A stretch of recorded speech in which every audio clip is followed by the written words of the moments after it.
Now what's this?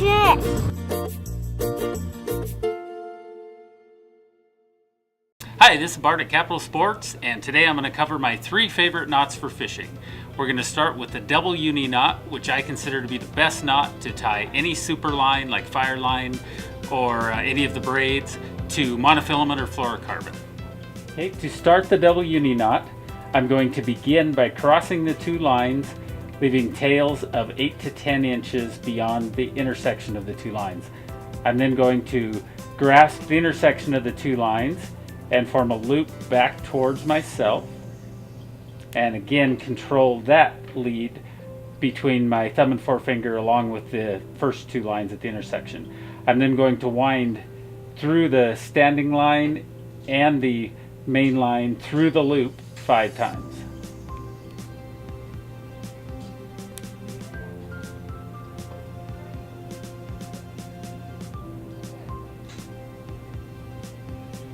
I'm then going to pull the knot snug, but not completely tight yet.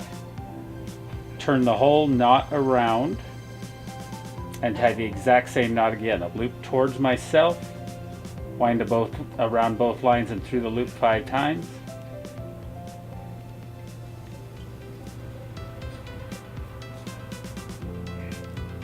Pull the line snug, but not completely tight yet.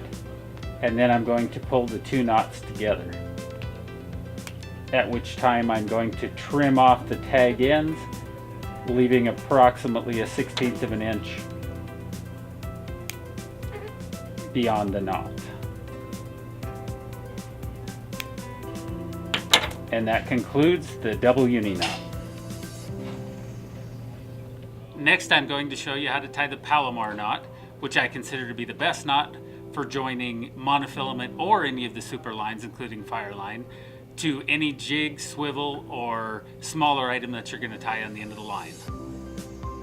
I'm going to begin tying the Palomor knot by doubling the fire line I'm using to tie the knot and creating a pinched bend where the line is folded to pass it through the eye of the jig.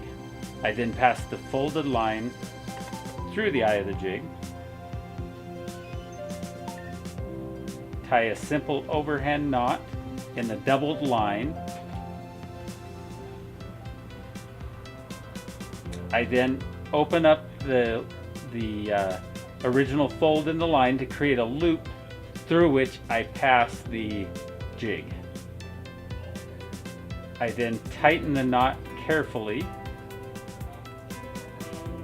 ensuring that by the time I have it pulled tight, there are no loops sticking out from the knot. When I'm confident that the knot has pulled down properly, I will trim the tag end off, leaving about a 1/16 of an inch of line beyond the knot.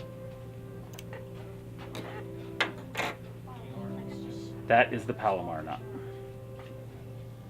I'm now going to demonstrate tying the Improved Clinched Knot, which I consider to be a great knot for tying a fly on the end of a leader or any terminal tackle on the end of a monofilament or fluorocarbon line.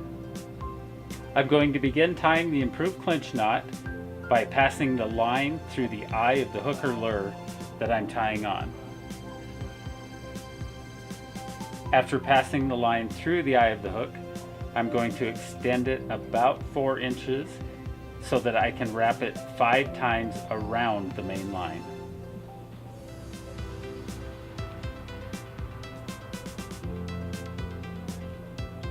After the 5th wrap, I'm going to pass the line back through the loop I formed near the eye of the hook. And then to make this an improved clinch knot, I'm now going to pass it through the last loop I formed when I pass the line through the eye near the hook.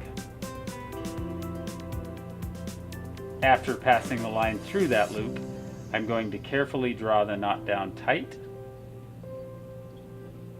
And when I'm confident it has properly pulled down, I'm going to cut the tag end off, leaving about a 1/16 of an inch beyond the knot. That is the Improved Clinched Knot. Thank you for watching. I hope you enjoyed my tutorial for my 3 favorite knots for fishing for walleye and trout in Montana.